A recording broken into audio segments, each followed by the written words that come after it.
আপনি কি জানেন সাউথ এশিয়ার ইতিহাসে প্রথমবার একজন প্রাক্তন প্রধানমন্ত্রীকে তার নিজের দেশের আদালত মৃত্যুদণ্ড দিয়েছে। Only one sentence, that is sentence of death.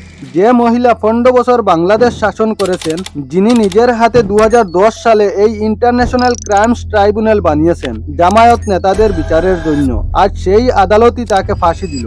এটা কি ন্যায় বিচার নাকি একটা পুরো সার্কেল অফ রিভেঞ্জ? আজকে শান্তভাবে তথ্য দিয়ে দুই পক্ষের যুক্তি নিয়ে পুরো ঘটনা বুঝিয়ে দেব। চলুন শুরু করি। একটা ছোট্ট কথা বলে নেই, এই ভিডিওতে যা কিছু বলা হচ্ছে সবই আন্তর্জাতিক মিডিয়া, মানবাধিকার সংস্থা আর অফিসিয়াল স্টেটমেন্টের উপর ভিত্তি করে, কোনো রাজনৈতিক দলের পক্ষে বা বিপক্ষে প্রচার নয়। 2024 সালের জুলাই আগস্ট বাংলাদেশের ছাত্রছাত্রীরা রাস্তায় নামে চাকরির কোটা সংস্কারের দাবিতে, কিন্তু কয়েকদিনের মধ্যেই এটা শুধু কোটার প্রতিবাদ থেকে সারা দেশের গণ আন্দোলনে পরিণত হয়।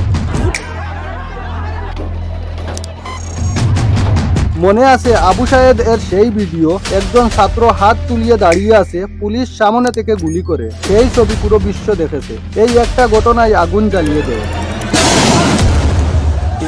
সরকারের বিরুদ্ধে অভিযোগ উঠে live ammunition, drone surveillance, helicopter থেকে গুলি।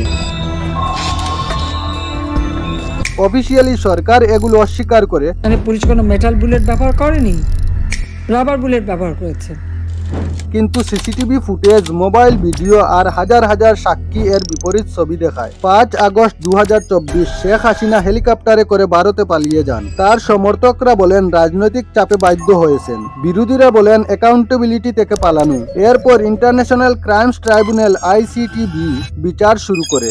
এই ট্রাইব্যুনাল 1973 সালের আইনের অধীনে তৈরি, কিন্তু 2010 সালে হাসিনা সরকারই এটাকে পুনরুজ্জীবিত করে জামায়াত নেতাদের বিচারের জন্য। তখন HRW অ্যামনেস্টি বলেছিল এটা ভিক্টরস justice.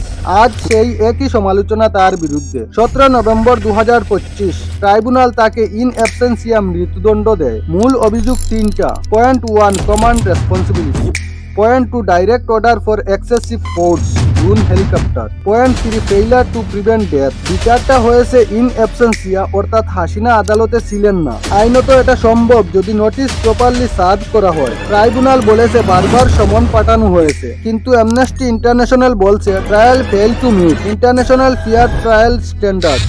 UN human rights office বলেছে ল্যাক অফ ডিউ প্রসেস।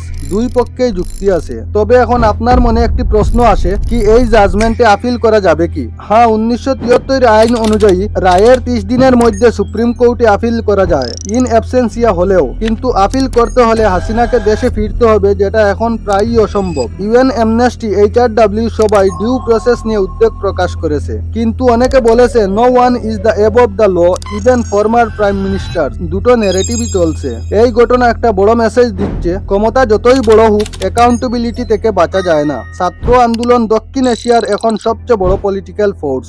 আর যারা আজ তালি বাজাচ্ছে তারা মনে রাখুক, ক্ষমতা বদলালে এই আদালত আবার তাদের দিকেও ঘুরতে পারে। ইতিহাস এটা বারবার দেখিয়েছে। তো বন্ধুরা, আপনার মতে এটা সত্যিকারের ন্যায় বিচার নাকি রাজনৈতিক প্রতিহিংসা? কমেন্টে জানাবেন। আর ভিডিওটি ভালো লাগলে লাইক, শেয়ার এবং সাবস্ক্রাইব করে পাশে থাকবেন। ধন্যবাদ।